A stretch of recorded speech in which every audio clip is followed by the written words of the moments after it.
Hello, my name is James. Welcome to King's Fine Woodworking. Today I'm going to show you how to build this mobile miter station. This is a really handy piece of shop equipment to have, especially if you don't have much room in your shop, which, as you can see from mine, is quite a disaster and I need all the room and all the help I can get. This thing is able to fold up to about 1/3 of its size to store away when you're not using it. The whole thing can be made with 3/4 inch plywood, and I think I laid it all out and it was just over a 1 sheet, approximately 1.25 sheets if you had to get all new stuff, or if you're like me and you try to hold on to and save all kinds of small pieces after you finish a project, then you might be able to put this together just with some scrap pieces. You just lay them out carefully and you can kind of maximize what goes where and finally get rid of some of those scraps. One thing I do, since I did do all of the cutouts at once, is I made sure to name every piece. That was my daughter, Kavita, naming them for me as I'm cutting them. And check out this push stick. This was actually sent to me from a friend of mine, Jeff Allred from Allred Woodworks. He actually builds these and he does really beautiful work. He sells these online as well. I'm just going to put a link to those down in the description below. Shop's actually in such disarray because we have been building our table saw sleds, the flagship table saw sled, which we advertised earlier. And today the shop's pretty full. All of the shop dogs are here. My daughter's brought over all their dogs today. So we're a little bit crowded in the shop, but they're having a good time watching. And this is my daughter, Kavita, again. She is doing the trimming on some of the pieces that we cut, getting them all down to size. And if this is a project that you think you need in your shop, I do have a comprehensive set of plans available for it. I will put a link to that down in the description below as well. I want to point out a technique on the chop saw. If you take the first pass about partway through the wood, don't go all the way through, and then go back and follow up with a second pass all the way through, you will tend to not have tear out. This works for regular wood, but it's especially good for plywood as well. And you can see there's really no tear out on that wood there. Of course, you do have to keep your blades clean, but that's kind of the secret there. Just make a light partial pass first. And don't forget, if you're cutting these things out, or any large project where you do all the cutouts from the beginning, is you do need to label them so that you can keep track of them later. And if you don't put a smiley face, you just won't remember which ones they are. I was trying to play with this stick here and have fun with it, but I just couldn't. This piece, on the other hand, this is a piece you can get maximum woodworking enjoyment out of. Really flexible. So when you compare, ones that aren't so wiggly just aren't so much fun. Yeah, not the wiggly part, not fun. Okay, so check it out. I've got the bottom shelf of the main body of the miter station, and the legs are 2x4s. It's got 4 legs, but I do need to trim those out around the bottom shelf because the legs come up through them. And so the easiest way to do that is just take a little offcut of 2x4 and draw it at each of the 4 corners and then cut it out. These don't have to be exact cuts. They're going to be down at the bottom. They're barely going to be seen, but I do like to cut them right up until the end and then finish it with a handsaw. I don't really like to overcut. I think it looks a little bit better if you can do this way. And a Japanese pull saw works pretty good. But I probably won't even go back and take those last little chunks out of the corner. Not a big deal. Then we're going to do some cross cutting. Get the pieces down to the exact size that I need this way. That's a little bit too long for me to use on just the table saw by itself. When a board is wider than it is long from front to back, it's not safe to cut with just fence. You really need a crosscut sled. And this is that flagship crosscut sled that I was talking about. This is what we sell in our shop. We actually we build them for you and we deliver them in a box. We also have plans available, but if you're interested in getting a crosscut sled, it's pretty amazing what this thing can do. All right, and this is a shelf support. It also gets a little cut on it, and you'll see how that goes, or a drawer support, I'm sorry. You'll see how that goes together. The next step is to work on the 2x4s. So some of the 2x4s get ripped to 2.5 inches wide. That would be the rails that go around the top and around the bottom. The legs, of course, stay the full 3.5 inches wide, but we'll go ahead and rip some of those down. And I'll go ahead and put a link to one of the videos for that crosscut sled down in the description below if you want to go and check it out and see what they look like and all the features and what it can do. And I'll put a link to the website where you can pick one up if you need one. Crosscut sled's probably the most important thing to have in the shop. There's so many things that you can do with it. And once we've cut all of these 2x4s down, or ripped them all down to the correct width, then we're just going to chop them to size. And after this, I think we're going to have just about all the parts we need to begin assembling the miter station. One thing that I do want for this project is a really durable surface. So I'm going to put a sheet of black laminate over the tops of everything for this miter station. And I'm doing that for two reasons. One is I'm actually going to use the miter saw that goes on this just for chopping metal. It's actually a metal cutting miter saw that I'm putting on here. I'm sure it would cut wood anyway, but I'm going to use it exclusively for metal. And then two is I'm going to leave this thing outside a lot. So I'm going to finish all the wooden parts really well, and I'm going to, between those and then the plastic protection here, I think it's going to weather just fine outside. I don't plan on leaving it in the rain. I've got a cover for it, but I'm sure it'll pick up some humidity, and a few water droplets may fall on it from time to time. So I just want to make it as durable as I can. So this plastic laminate, this stuff is actually really easy to work with. I was surprised. I've used it once a long time ago, and then it all came back to me when I started using it again for this project, but it's real simple. It cuts really easy on the table saw, makes perfect cuts. When you cut it with a circular saw, we cut it down to size, you just use a white marking pencil. If you haven't seen those, they're great for walnut, great for black surfaces, great for metal, a lot of things. I'll put a link to those in the description below too. So then we just cut it to size this way with a circular saw. This is kind of a jagged cut. It's not great, but really it doesn't matter, because when you're dealing with laminate, you typically cut it larger than you need, about a ½ inch to an inch over, maybe an inch over to be safe if it's your first time doing it. And then after you glue it on, you just trim it up, trims up really fast. You can see it's a little chunky on the edges, but that isn't going to make any difference at all. And you'll see how that goes. So it's just really three surfaces. There's the surface of the main body, and then the surface of each of the two drop wings on the side. And that's it. And so you just take the contact cement and you just smear it on any way you want. You do want to get a nice even coat, so I kind of put it on thick and then I just smooth it off into an even coat when I'm done. You can use a roller. I've got a roller there. I'm going to do it a few different ways just to show you that it's very flexible. You can use your hand with a glove on. I wouldn't touch it otherwise. It's really kind of rubbery and silicone feeling.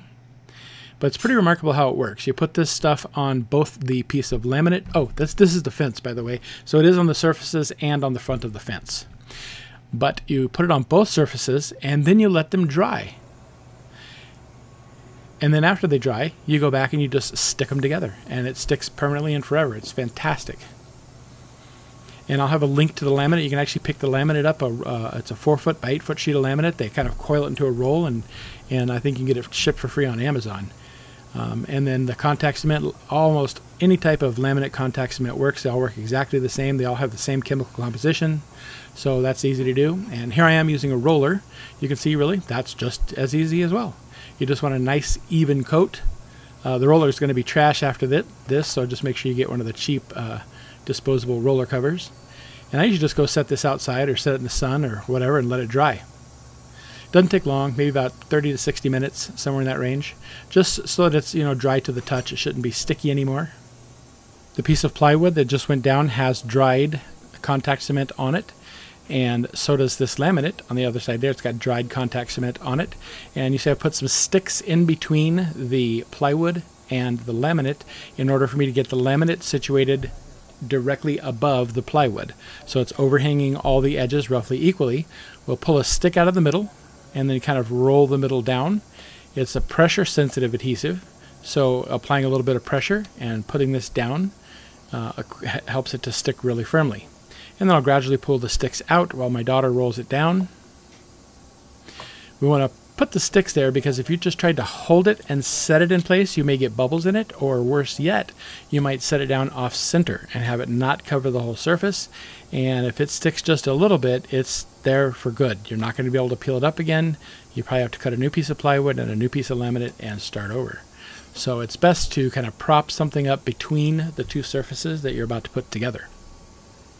And then when you're done, take that roller and give it a nice firm rolling over the whole surface. That's my daughter Sai doing that. She was the photo bomber. And this is just a basic trim router bit, 1/4 inch flush trim router bit. And we'll just right along the edges with this. That laminate really offers no resistance, and it just cuts completely smooth. It doesn't shred the laminate, chunk the laminate, or anything. It's great.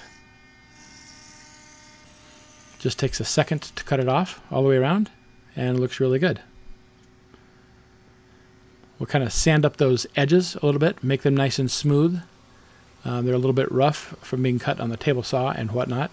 And then we can run a trim router, or not a trim router, but a decorative edge, like maybe a bevel edge, and cut into that laminate just a little bit and make it a little bit classier looking. And then I like to go over all of the plywood that we have on the edges, especially by hand. This is just a palm sander that I have here. It's got a round piece of sandpaper stuck to it. And there's my chamfer bit that I've got in a little trim router. And you'll see this is also pretty easy, and I think it gives a really nice, nice look. If you get to see it, of course, I guess, where you get to see it cutting first. Yeah, it cuts good. It doesn't shred, and the laminate even sands well. So when you're done giving it the decorative edge treatment, you can sand that a little bit, and it looks great. Now I'm going to get it ready for finish. So I've covered the laminate, and I've put tape all the way up, right up to the edge. So I just have wood exposed, and the underside of that was all wood. That way it's ready for finish. Now I'm going to prepare the back board that goes behind the fence. This is a board that gets screwed into the fence and then screwed down into the table, the drop wings of the miter station. So it's going to get screws in two different directions, screws from the top and screws from the back. There's the ones from the back. You see this drill bit has a countersink on it. I didn't have a countersink on the taller ones because I don't have a countersink bit quite that long. So I'll go back through and countersink those just a little bit. That way my screws will be flush. And I would just put these about every 3 to 4 inches, something like that. It doesn't really matter. There's no specifics on there. And then we'll just sand it up and have it prepped and ready. Now we're going to cut the pivot arms for the drop wings. And we're going to measure what the full length of one of them is going to be, as if that corner there on the right side goes all the way down to a point, and then we'll trim it off later. And if you watch what I'm doing here, it'll all make sense in just a second. Okay, so I've got to make note of where that hole goes. That hole is going to be right in the center, side to side, which is about 1 3/4 inches, and so that's going to make it 1 3/4 inches from the edge as well. And then I can take a compass and I can just mark a half circle. And once this piece is in place, it'll make a lot more sense. And here's how I can measure an angle. So this is a pivot point on a speed square.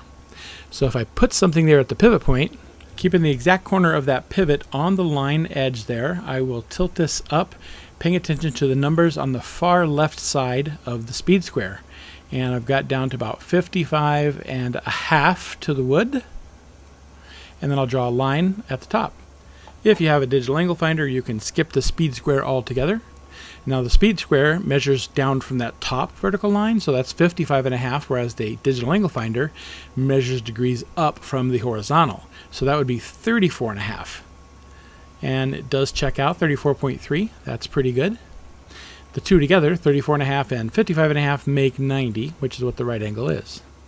Then I'm going to make a mark for where this gets cut flush. We're trying to make this piece match the top piece. There you go. And now all that gets cut off, and that's going to match this piece. Hopefully that makes sense. That's how I did the layout for that. All those layouts are included exactly in the plan, so it's really easy to make this. So we'll just chop that off, and then we'll cut the other sides on the bandsaw. And if you don't have a bandsaw, it's really no big deal. It's very easy to cut this with a circular saw for that straight edge, and just a jigsaw will cut the curve out here.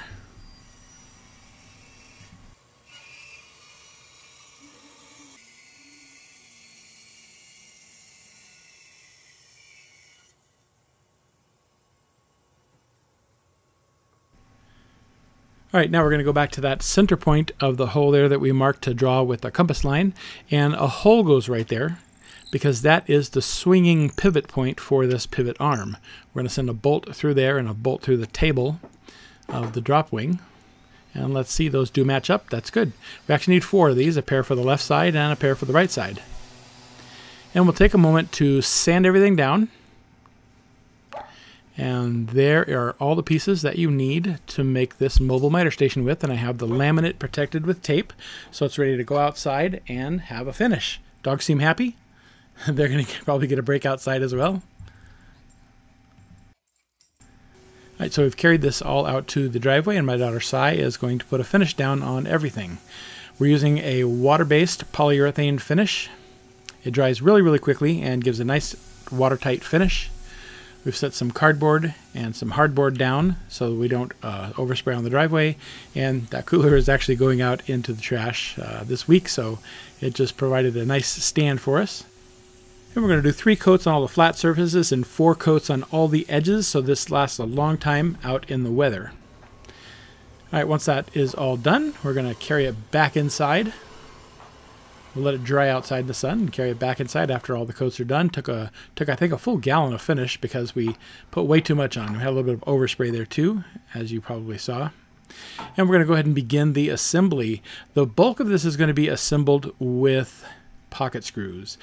Now, pocket screws are actually extremely strong. I know not everybody out there is a fan of pocket screws, but if you doubt their strength, you should check out my video where I assemble a ramp with pocket screws and I drive my 8,800-pound Suburban up onto it, and just the strength of the pocket screws alone holds it up. So they're extremely strong if they're used correctly, and I've set them all up to be used correctly in this configuration here.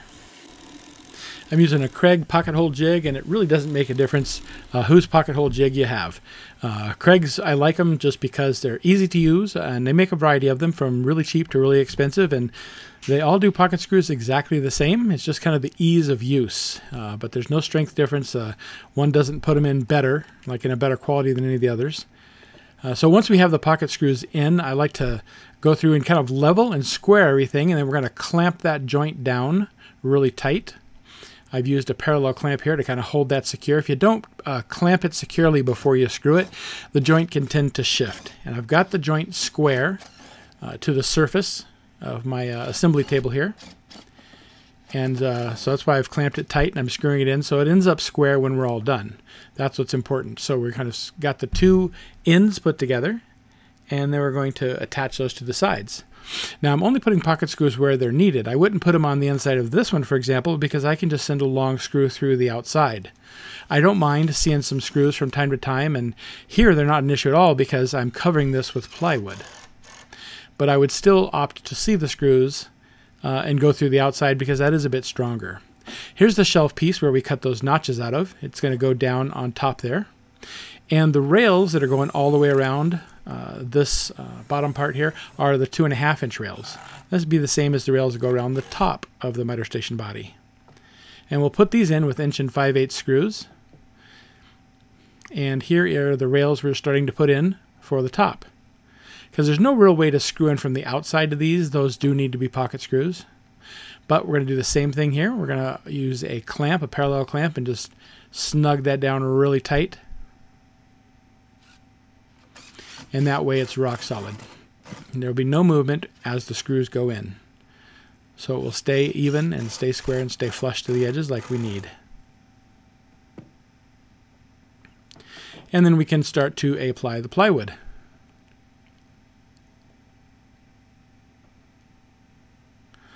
Here too, I like to kind of clamp and hold pieces in place before I screw them in. And I have drawn some layout lines. I kind of would like to have, since these screws are going to show, I would like them to be in kind of a neat order or a neat array so that the overall piece looks ordered and the design looks nice. You can choose to put those in however you like. I just think this enhances the project just a little bit. Certainly isn't critical. It'll work, even if it's not nice and ordered screws. And there's the back piece that we're putting in. You see how the sides overhung the back a little bit. So the back sits in flush to those. And we're kind of clamping that in place as well and putting those screws in.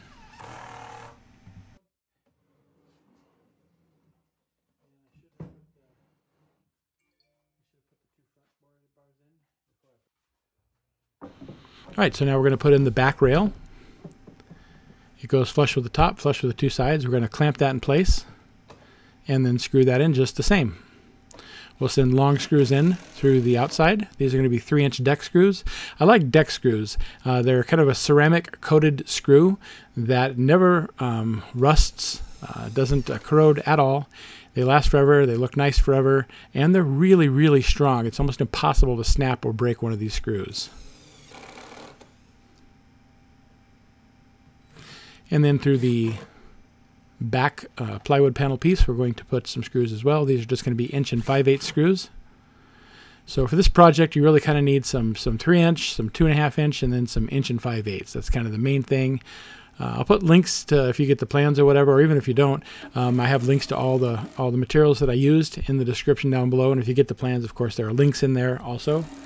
It tells you what you need and the link to go to buy it directly, the same stuff that I used for this project. All right, so here's the top.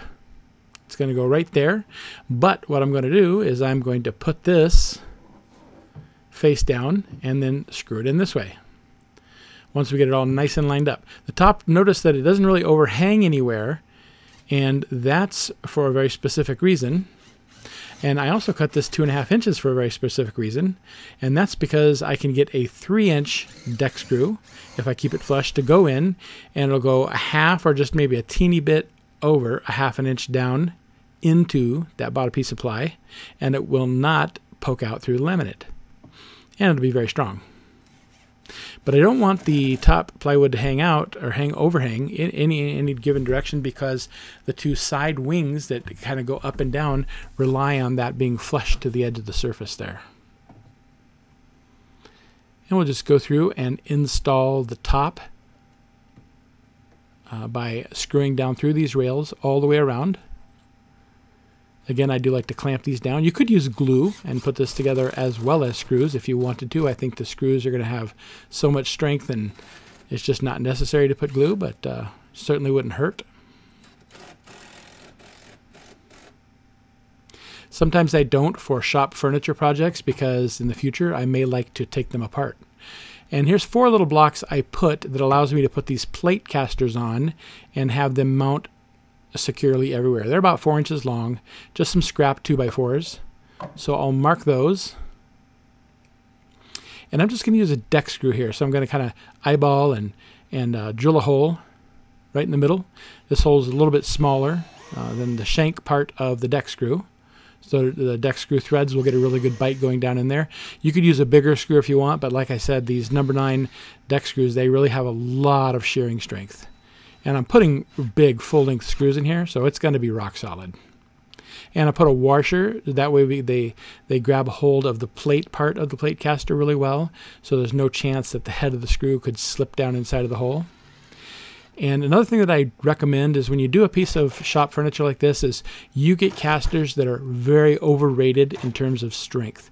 These 4-inch casters are rated for 1,200 pounds. Obviously this doesn't even weigh 1/10 of that, but having those makes it roll so smoothly. I always get casters that are far stronger than needed. That makes the structure roll smooth. All right, so here is one of the 2 side tables. I'll show you how I did it. Really simple. I did put pocket screws all the way around so that I could screw it from the bottom and not have to disturb that laminate. But we'll put one together, the framework of it, and let you see how that goes. There's the pocket screws. Now these will never really be exposed to weather. You could use the blue pocket screws, which are anti-corrosion type pocket screws, but I don't think these will ever get exposed to weather being down here, so I'm going to just use the generic screws. Remember, you do have to clamp the joints tight before you install the pocket screws. And Craig makes these long square drive drill bits. You know, they make the or driver bits. They make the drill bits for this. They make all that stuff to make this job really easy. You do need a couple of parallel clamps to get this done. Probably 30-inch, 31-inch, I think, Bessie. Parallel clamps are ideal. And there's that. We just put the body with the rails on it there, right on top of the laminate. Get it lined up nice and perfect. If for any reason you're off and you cut the laminate too big on accident, you could easily saw that on your table saw right back to size. And clamp it down again, and then install the screws. I'd like to give a shout out and say hi to the people of the King's Find Woodworking community group on Facebook. It's a private group for woodworkers only. It's a place where you can show off your work and ask questions and get help if you need it. and see other people's work. If you're interested, I'll put a link to that down in the description and you can go check that out. Next, we're going to install the drop tables on the main body of the miter station. So I have clamped a level across the surface of the saw that I'm going to use. This is a box beam level, which is what I recommend. It's a really strong level. You can clamp it. It's also extremely straight and flat. And I did this before I ever began and took a measurement. And the height of this piece, I'm going to check it here with the calipers as well to show you what I did. But that is going to be the exact size that I want for my table. It just makes it real easy. The table could be a teeny bit smaller, but it can't be any bigger. And you see I've got right at 4 7/32. We've got 4 7/32, which is just a tick under 4 1/4. Now I'm going to check that width on my drop table, and I've made a mistake. I forgot to account for the thickness of the laminate. It's always a good idea to check this before you go and try to install it, because it may not fold down at all if it's too big. So I've got to take about a half a blade width off in order to get it back down to size, but fortunately that's no big deal, and I did take the time to check it. Every once in a while when you're in a project you might make a little mistake, and so it's a good idea to kind of check your work as you go. So I've just set the table saw for the correct width that I need, and I'm just going to hold this carefully and trim it off all the way around. It's not a terribly big piece, and it's a pretty wide surface. The rail is pretty wide, so it rests relatively stable. And you see that's that thickness error that I've got. So we'll trim that all the way around. And I'll check the other tabletop, the other drop tabletop, but I'm sure it's going to be the same thing, and we'll correct that too if needed before we move on. And there's one more small delay that I'll have to make. I'll do it off camera, but I will have to put some finish on those now that I have cut the finish off of those edges. But I'll probably just brush that on. That way I can get it on a little bit thicker than when I sprayed it before.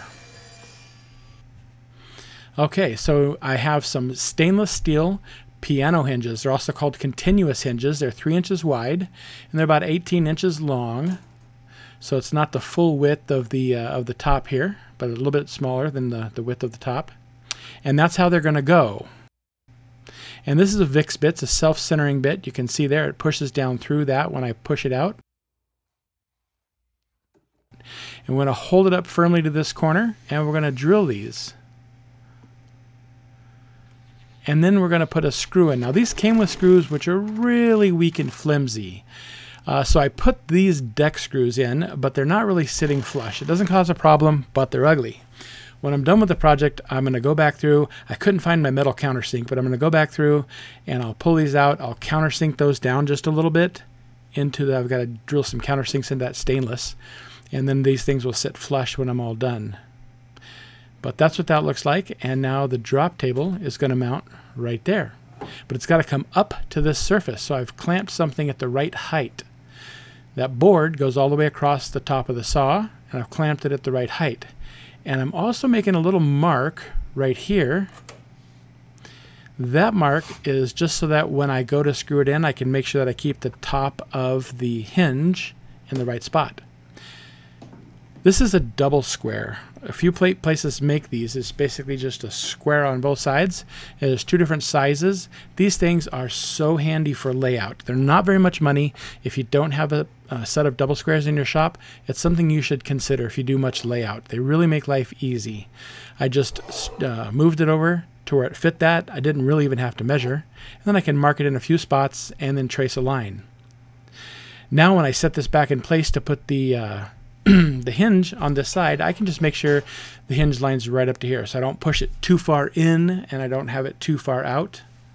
We want the hinge to line up right there, because that's going to bring it back up to the correct height, which is important. It also should be, if I've cut this properly, such that this tabletop pushes flush against the body of the miter station.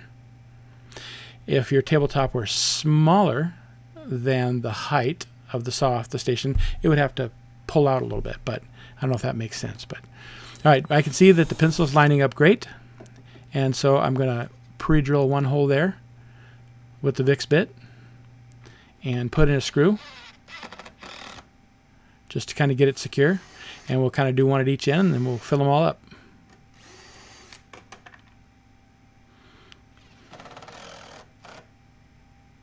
Yeah, those are definitely ugly. I've definitely got to come back and fix that.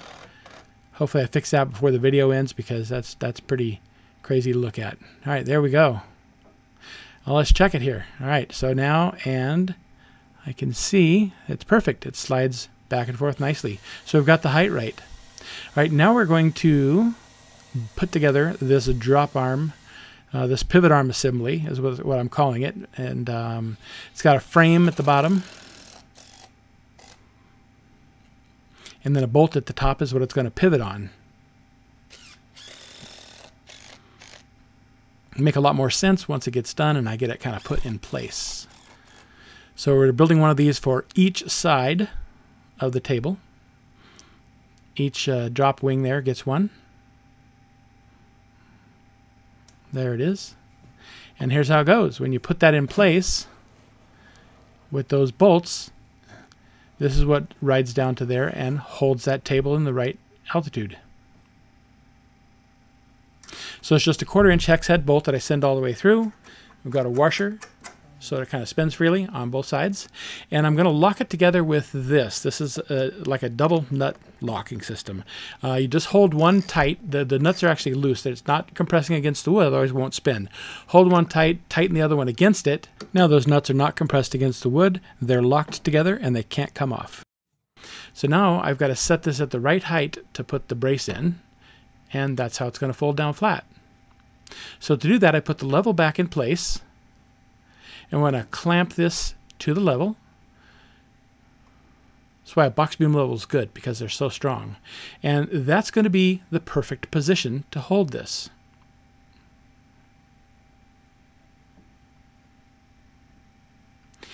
So this is the board that's going to carry the load. And this board gets screwed into the miter station body itself. So very snugly, we're right up against the bottom of the board that's part of the pivot arm assembly. Move the level so I can lift this up, fold that in, and it folds down nicely. Raise it back up, and then we can pull this out, put it in place, and there you go. It's back to the perfect height. So that's nice. Now we're going to put together the drawer. I just went ahead and made the whole drawer out of 3/4 inch plywood. I didn't really have anything smaller. If you did, you could use it smaller. It doesn't need to be this strong. A drawer sometimes is handy. Put some measuring marking tools, things like that in it. There's not really a lot of storage, but just the things that you use right away at the saw. It kind of keeps the dust off of them and keeps them handy near the saw wherever you're working. Just a simple screwing this together. Doesn't need anything fancy. I did have a little sheet of 1/2 inch thick plywood, or maybe this is 3/8 inch thick plywood that I'm going to use for the bottom. In the plans I just show you using a 3/4 inch piece, but you can use anything you got. It could be 3/8, half, 3/4, doesn't really matter. There's plenty of room below the drawer, so if this is thicker, it won't hurt a thing. Then we're going to assemble the drawer. And this is a block that goes in here. Now, all you really need is a 2x4 to go across that stretch. That's what the plan shows, but all I had was a 2x8, and I didn't want to rip it in half, so I just threw the whole thing in there. Then we have to put another short section of rail back here. That's going to kind of help hold the side support, which holds the drawer on the right side. And we've got to do the same thing on the front. It could be the same 2.5 inch wide like the rail, or even a little bit thinner like the piece I have here. That's just what I had left, and so I used it. And then this is the side piece that holds that together, and then a rail that goes in between the front and back to kind of hold all that together. So we leveled it vertical, straight up and down. Well, I guess not yet. We'll put one screw in because it's in the right spot. Now we'll level it, get it nice and square, I suppose is going to be the correct term. A little bit more there. Yeah, keep it nice and square. That way it's the same distance away from the drawer from the top to the bottom. Then we can put the bottom one in, screw it in tight, and go around to the back and do the same thing.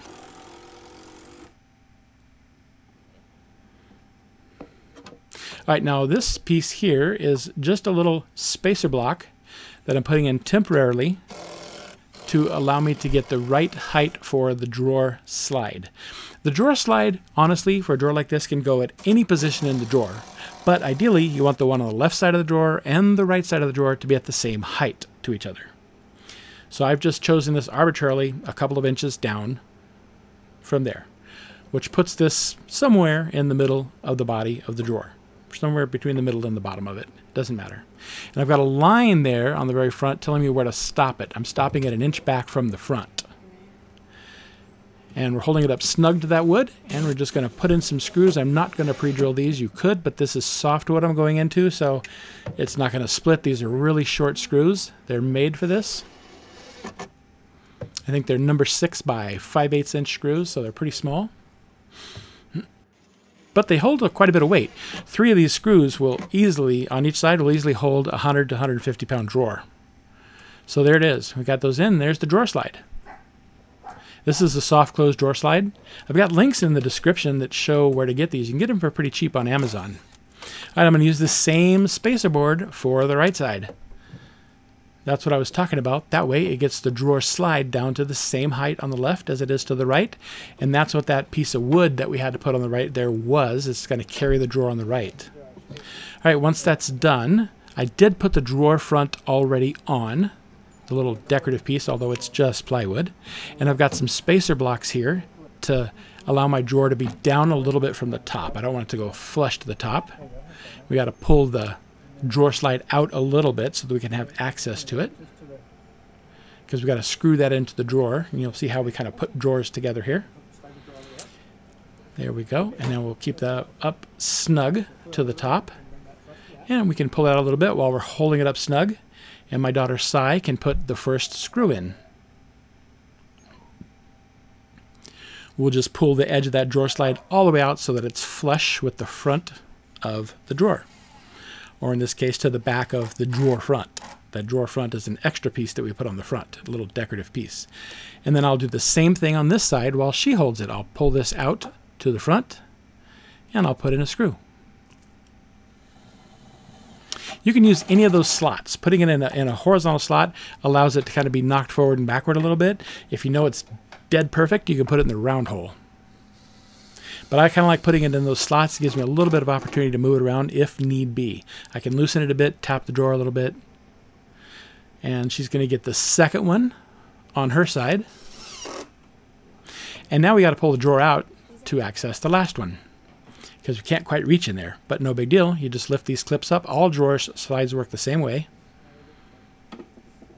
All these good ball bearing slides anyway. And that's what you should buy. They're not very expensive, but it's a good heavy duty. This is a 100-pound ball bearing drawer slide. Maybe like 10 bucks for a pair. 15 bucks, 12 bucks, something like that. All right, we got screws in both sides, and now we'll put it back in. And you got to kind of jam it in to get it going here, and that's it. And it's a soft close slide.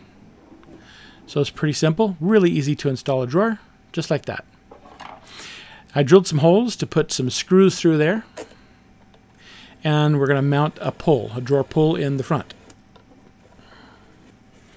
The drawer pulls will tell you how far apart the holes need to be so that the bolts will go through and screw into them.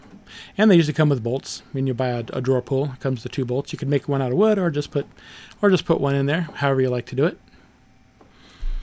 All right, so now what we're going to do is assemble the fence. This is the front of the fence is facing away from me, and this is that little piece that goes into both the fence and down into the tabletop.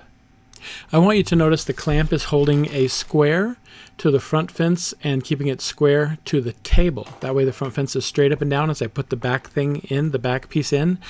That way when it's all said and done and all put together, then the fence itself does remain square to the table itself.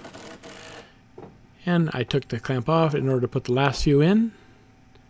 And now it's time to go ahead and mount it. I put my trusty level back in place again. And the level is flush with the front fence of the miter saw itself. And that allows me to put this flush against that. We'll clamp it in place, and then we'll just screw it down. These squeeze clamps are very handy. Hopefully you have a bunch of those in your shop. All the tools that I've used here today will be links in the description below. And I'm using a long, like a 6-inch long driver bit here. That allows me to keep the drill straight up and down, because otherwise the head of the drill would be down in the way next to that plywood and wouldn't allow me to put the screw in straight up and down. So every once in a while, you're going to need a long driver bit. So it's a good idea to have some of those in stock in your shop. And there that is. And we did the same thing on the other side. The wings are strong. I'm not sure why there's a weight up there. But here the project is all complete. And that's really it. It'll hold a vacuum down below, and it will hold a bucket if you want to keep a bucket down there for scraps or offcuts. Whenever you're ready to use it, we have a cover we're going to keep on it. We take the cover off. We can raise the wings up. This is my wife. She usually does all the filming, but I'm filming her do this here. And the wings go up, and it's ready for use. And that's it. That completes today's project. Thanks for watching.